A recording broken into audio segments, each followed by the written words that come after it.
Assalamualaikum warahmatullahi wabarakatuh. Saya Marsha Sonia Krisanti dari Prodi Pendidikan Guru Sekolah Dasar dengan NIM 24100-410.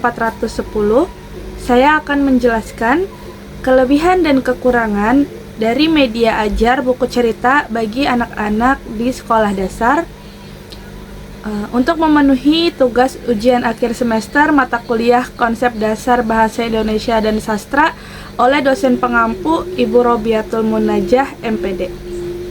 Kita masuk ke kelebihan. Ada alasan mengapa buku cerita tetap bertahan di era digital. Yang pertama, buku cerita adalah alat literasi yang luar biasa. Melalui narasi, anak-anak belajar kosakata baru dengan cara yang menyenangkan, bukan sekedar menghafal. Yang kedua, buku cerita membangun empati saat membaca tentang petualangan tokoh di dalamnya. Anak-anak belajar memahami perasaan orang lain dan mengenal nilai-nilai moral secara kognitif.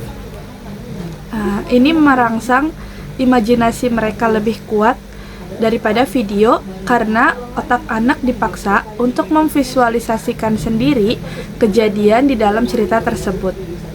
Terakhir, buku cerita menciptakan kedekatan emosional antara guru dan siswa saat sesi membaca bersama. Selanjutnya ada kekurangan. Kita juga harus bersikap realistis dalam penggunaan buku cerita ini memiliki tantangan tersendiri. Yang pertama dari sisi biaya, buku cerita dengan kualitas yang bagus dengan ilustrasi yang lengkap seringkali cukup mahal sehingga sulit dijangkau secara merata oleh semua sekolah. Yang kedua, buku cerita juga bersifat statis bagi anak-anak dengan generasi alfa yang terbiasa dengan rangsangan visual seperti dari gawai. Buku mungkin terasa membosankan jika cara penyampaiannya kurang menarik.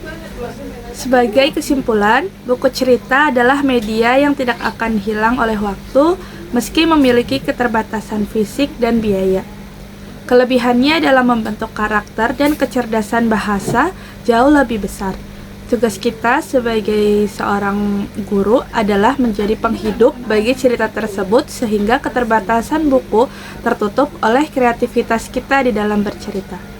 Mari kita kembalikan budaya membaca di kelas, satu cerita dalam satu waktu.